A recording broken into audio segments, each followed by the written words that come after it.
Hey guys, तो last video में हमने बात करी थी वॉल्यूम प्रोफाइल की। और इस वीडियो के अंदर हम बात करेंगे वॉल्यूम प्रोफाइल के डिफरेंट शेप्स के बारे में। तो ये वीडियो काफ़ी इन्फॉर्मेटिव होने वाला है और इसलिए इसको एंड तक देखना। अगर आपको पसंद आए तो लाइक शेयर और सब्सक्राइब जरूर कीजिए। वीडियो में जाने से पहले हम बात कर लेते हैं एक बार, थोड़ा सा रिकैप कर लेते हैं वॉल्यूम प्रोफाइल के बारे में। तो वॉल्यूम प्रोफाइल के अंदर एक पीओसी होता है। ये एक वैल्यू एरिया हो गया अपना। इसके अलावा ये लो वॉल्यूम नोड हो गया। और ये हो गया अपना एक वॉल्यूम क्लस्टर हो गया। बस चार चीज़ों का ध्यान रखना है। अब देखो, मार्केट दो तरीके के होते हैं। एक होता है ट्रेंडिंग मार्केट और दूसरा होता है नॉन ट्रेंडिंग मार्केट, जिसको हम साइडवेज भी बोलते हैं। तो पहले बात करते हैं नॉन ट्रेंडिंग मार्केट के बारे में। तो इसके अंदर एक नॉर्मल डे होता है जिसके अंदर एक डी टाइप की प्रोफाइल बनती है। ठीक है, एक बार ऐसे बता रहा हूँ मैं। ये हो गया अपना नॉर्मल वेरिएशन जहाँ पे पी शेप की प्रोफाइल बनी हुई है। और ये भी almost similar to P shape की प्रोफाइल है। इनके अंदर क्या हो रहा है कि मार्केट नीचे खुला, ऊपर जाके फिर ऊपर सस्टेन करके बहुत सारे वॉल्यूम्स आ गए। सिमिलर इसके अंदर हो रहा है। और इसके अंदर है मार्केट कहीं पर भी खुला हो, लेकिन जो मेजोरिटी ऑफ द वॉल्यूम्स है वो सेंटर के आसपास है। ट्रेंडिंग मार्केट आपको पता है क्या होता है, जहाँ पे बायर्स और सेलर्स का इम्बेलेंस होता है। जहाँ पे या तो बायर्स या फिर सेलर्स मार्केट को एक जगह से दूसरी जगह तक पुश करके ले जाते हैं। तो ये हो गया स्टैंडर्ड, इसको हम बोलते हैं थिन प्रोफाइल। और ये हो गया डबल डिस्ट्रीब्यूशन, इसको हम कैपिटल बी से भी रिप्रेजेंट कर सकते हैं। अब हम सारी प्रोफाइल्स को डिस्कस करते हैं और उनसे हम कैसे ट्रेड ले सकते हैं, कैसे ट्रेड्स लेने से बच सकते हैं। तो ये देखो, चार कॉमन प्रोफाइल होती है अपनी। पी शेप, बी शेप, ये बी या फिर डबल डिस्ट्रीब्यूशन, और ये होगी अपनी डी। तो सबसे पहले बात करते हैं डी शेप प्रोफाइल की। जैसे नाम, ये जो डी स्मॉल डी लेटर है, जो सेम टू सेम वैसे ही अपनी जो प्रोफाइल शेप है वैसे रिप्रेजेंट होगी। इसके अंदर क्या होता है, मार्केट ऊपर खुला और एक अच्छा खासा सेलिंग प्रेशर आया बीच के अंदर। कहीं पे बायर्स और सेलर्स की थोड़ी फाइट हुई और फिर सेलर्स ने खतरनाक मार्केट को नीचे पुश कर दिया। फिर यहाँ कहीं आके इनका बैलेंस हुआ है मार्केट। तो मेजोरिटी ऑफ द जो वॉल्यूम्स है वो नीचे की तरफ बन गए और ये एक बी शेप की प्रोफाइल बन गई। अब बी शेप की प्रोफाइल होती है वो कहाँ अपन को देखने को मिलती है, या तो जब मार्केट नीचे मूव कर रहा होता है और नीचे कहीं पे वो एक बैलेंस फाइंड करता है, या फिर जो अपने सेलर्स है वो वापस अपनी पोजीशंस बिल्ड करते हैं फॉलो थ्रू के लिए, तो तब बनता है। या फिर जब एक अप ट्रेंड खत्म हो रहा होता है तब बनता है। ये ज़रूरी नहीं है, लेकिन डाउन ट्रेंड वाला चीज़ पे अपन को फोकस करना है। अब इसके अंदर सिग्निफिकेंट एरियाज कौन कौन से होते हैं। पीओसी एक अच्छे रेजिस्टेंस की तरह काम करता है। अगर मार्केट अपने पीओसी से नीचे चला गया और अगर पुल बैक लेता है तो वहां पे अपने पास शॉर्टिंग की एक अच्छी अपॉर्चुनिटी होती है। और दूसरा है वॉल्यूम क्लस्टर्स का, थिन एरिया के अंदर। इस पे हम बात करते हैं अभी। जैसे देखो, यहाँ पे ये बी शेप की प्रोफाइल बनी हुई है। यहाँ से मार्केट नीचे गया एक बार। जब मार्केट वापस इस पीओसी पे आया तो आप देख सकते हो कितना अच्छा फॉल आया है। मार्केट जब वापस यहाँ पे गया तो एक बार वापस देख सकते हो कि कितना अच्छा फॉल मिला अपन को। तो ये हो गया पीओसी से सेलिंग। ये अपना बी शेप प्रोफाइल बन गया इधर। ये पीओसी हो गई। और जब यहाँ से मार्केट नीचे ब्रेक करके वापस पीओसी तक आया तो एक अच्छा खासा अपन को सेलिंग की पोजीशन बन गई। और अब बात करते हैं volume cluster in thin area of profile. यहाँ पे थिन का थोड़ा गलत हो गया, आप देख लेना। इसमें क्या होता है कि सेलर्स एग्रेसिव होते हैं और कहीं पे एक जगह रुकते हैं और वहां से मार्केट को वापस नीचे पुश करते हैं। तो वो जहाँ पे रुकते हैं ना, वहां पे कुछ वॉल्यूम्स बिल्ड हो रहे होते हैं। तो प्राइस अगर वापस उस वॉल्यूम क्लस्टर के अंदर जाएगी तो वहां से जो एग्रेसिव सेलर्स ने पहले सेलिंग करी थी वो अपनी पोजीशंस को वापस डिफेंड करेंगे और वो प्राइस को वापस नीचे पुश कर देंगे। एक वॉल्यूम प्रोफाइल ड्रॉ करते हैं। तो आप देख सकते हैं कि यहाँ पे एक क्लस्टर है वॉल्यूम्स का। तो मार्केट नीचे आ रहा था, अगले दिन फिर बहुत बड़ा गैप गैप अप ओपन हुआ। और आप देख सकते हैं कि यहाँ पे मार्केट ने थोड़ी देर होल्ड करने की कोशिश करी, लेकिन उसके बाद में कितना अच्छा सेलिंग आया है। तो ये जो जोन्स होते हैं ना, ये बहुत इंपॉर्टेंट होते हैं अपने लिए। तो ऐसे जोन्स पे अपन अच्छे ट्रेड्स ले सकते हैं। अब हम बात करते हैं डी प्रोफाइल की। तो डी प्रोफाइल में क्या होता है ना, एक बैलेंस बना हुआ होता है मार्केट के अंदर।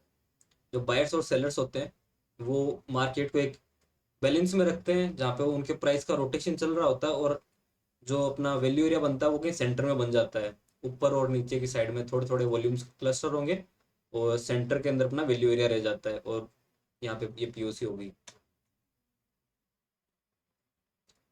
ये बहुत कॉमन होता है और इसको ये फॉर्म होता है जब मार्केट बैलेंस के अंदर होता है। और इसका मतलब यही है कि मतलब इसका मतलब है कि बायर्स और सेलर्स को एक टेम्पररी बैलेंस मिल गया है जहाँ पे कोई भी एग्रेसिव नहीं हो रहा है। अगर प्राइस अगर नीचे जा रही है तो बायर्स उसको ऊपर पुश कर दे रहे हैं, अगर प्राइस अगर ऊपर जा रही है तो सेलर्स उसको नीचे पुश कर दे रहे हैं। और प्राइस रोटेशन के अंदर चलता रहता है, साइडवेज प्राइस चैनल आप बोल सकते हो। और जो डी शेप प्रोफाइल होता है वो जनरली ऐसा होता है कि जो इंस्टीट्यूशंस होते हैं वो अपने पोजीशंस को बना रहे होते हैं, वॉल्यूम्स अक्यूमुलेट कर रहे होते हैं और एक बड़े मूव के लिए। तो इसके अंदर तीन चीजें हैं जो अपन को ध्यान में रखनी है। जो डी प्रोफाइल है इसका हाई, डी प्रोफाइल है उसका लो, और जो पीओसी है, ठीक है। डी प्रोफाइल के अंदर है ना, जो हाई और लो के आसपास में जो क्लस्टर्स होते हैं ना वॉल्यूम के, वो बहुत इंपॉर्टेंट होते हैं। वो सपोर्ट, स्ट्रॉन्ग सपोर्ट और रेजिस्टेंस की तरह एक्ट करते हैं। अगर प्राइस अगर इन एक्सट्रीम जोन्स के अंदर जाती है, जैसे यहाँ पे ये हो गया हाई हो गया, अगर प्राइस इन एक्सट्रीम जोन्स पे अगर जाती है तो यहाँ से अपन रिवर्सल ट्रेड प्लान कर सकते हैं। और जो अपना इनिशियल जो टारगेट होगा वो हम पीओसी तक रख सकते हैं। अब बात करते हैं पी प्रोफाइल की। तो जैसे अपना नाम सजेस्ट करता है, पी जो लेटर सजेस्ट करता है, सेम टू सेम इसका ये वैसा ही दिखता है। नीचे से एग्रेसिव बायर्स आ रखे होते हैं और ऊपर कहीं जाके ये साइडवेज हो जाते हैं, क्योंकि ऊपर बायर्स और सेलर्स दोनों को एक बैलेंस मिल जाता है। ऊपर जाने के बाद में एक रोटेशन करने लग जाते हैं बायर्स और सेलर्स, तो ये पी प्रोफाइल बन जाती है। नीचे एग्रेसिव बायर्स होते हैं और ऊपर कहीं जाके इनको बैलेंस मिलता है। और ये कब बनता है? जब मार्केट अप ट्रेंड के अंदर होता है या फिर जब डाउन ट्रेंड होता है, जब खत्म होने वाला होता है, तब पी प्रोफाइल बनता है। अब देखो इसके अंदर सिग्निफिकेंट क्या क्या है। एक तो पीओसी है। पीओसी अगर एक अच्छे सपोर्ट की तरह एक्ट करेगा, मान लो एक पी प्रोफाइल बन गया, जैसे यहाँ पे ये पी प्रोफाइल बन गया, इसके बाद में मार्केट अगर ऊपर खुलता है या फिर ऊपर चला जाता है, उसके बाद जब वापस घूम के वो पीओसी तक आता है ना, तो वो एक बहुत अच्छे सपोर्ट की तरह एक्ट करता है। अब हम बात करते हैं वॉल्यूम क्लस्टर्स इन थिन एरिया। जैसे हमने डी शेप में बात करी थी, जहाँ पे सेलर्स बीच में कहीं पे रुकते हैं, वॉल्यूम्स बिल्ड करते हैं और वापस एक सेल ऑफ आता है। तो जहाँ पे वो प्राइस रुकी थी एक बार, मैं आपको एक बार चार्ट पे दिखा देता हूँ। सेम टू सेम वैसा ही पी प्रोफाइल के अंदर होगा। जब मार्केट ऊपर जा रहा होगा, बीच के अंदर कहीं पे प्राइसेस रुकेगी ना, तो वो जोन अपने लिए इंपॉर्टेंट होता है। यूसी का एक अनदर एग्जांपल ये है कि ये पी प्रोफाइल बनी, मार्केट अगले दिन ऊपर खुला, नीचे आया, तुरंत एक सपोर्ट लिया, और आप देख सकते हो कितना अच्छा एक मूव मिला है अपन को। उसके बाद जब वापस फॉल आया, तब भी पीओसी ने मार्केट को कितने टाइम तक होल्ड करके रखा है। अब बात करते हैं थिन प्रोफाइल की। इस प्रोफाइल के अंदर क्या होता है? जब मार्केट एक ट्रेंडिंग मूव के अंदर होता है, जहां पे मार्केट एक जगह रुकता नहीं है, क्योंकि प्राइस बहुत तेजी से मूव कर रही होती है एक डायरेक्शन के अंदर, तो वॉल्यूम्स को बिल्ड होने में टाइम टाइम मिलता नहीं है। तो वो क्या होता है, अलग अलग जगह है ना, थोड़े थोड़े वॉल्यूम्स बिल्ड होते जाते हैं और मार्केट एक डायरेक्शन के अंदर निकलता जाता है। इसके अंदर भी ये जो क्लस्टर्स होते हैं ना, ये बहुत इंपॉर्टेंट होते हैं।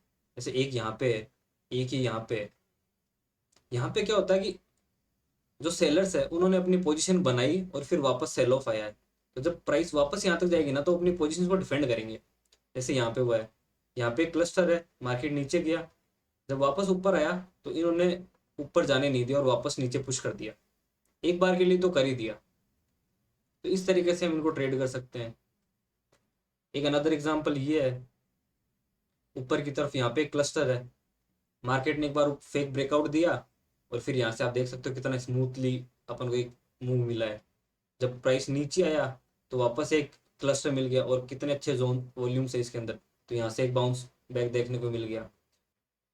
एक और एग्जांपल है, प्राइस ऊपर जा रही थी, काफी टाइम बाद में जब प्राइस लौट के आई एक क्लस्टर्स के पास में, तो यहाँ से आप देख सकते हो कितना अच्छा एक मूव मिला है। जब मार्केट डाउन ट्रेंड के अंदर होता है, तो ये जो ऊपर की तरफ क्लस्टर्स होते हैं, ये बहुत अच्छे रेजिस्टेंस की तरह काम करते हैं। जैसे यहाँ पे हुआ है, मार्केट यहाँ पे थोड़ी देर होल्ड किया और उसके बाद में जब ब्रेक किया, तो ये लो वॉल्यूम नोड्स के अंदर कितना स्मूथली फॉल किया है और कितना क्विकली फॉल किया है। So guys that's all for now, thanks for watching.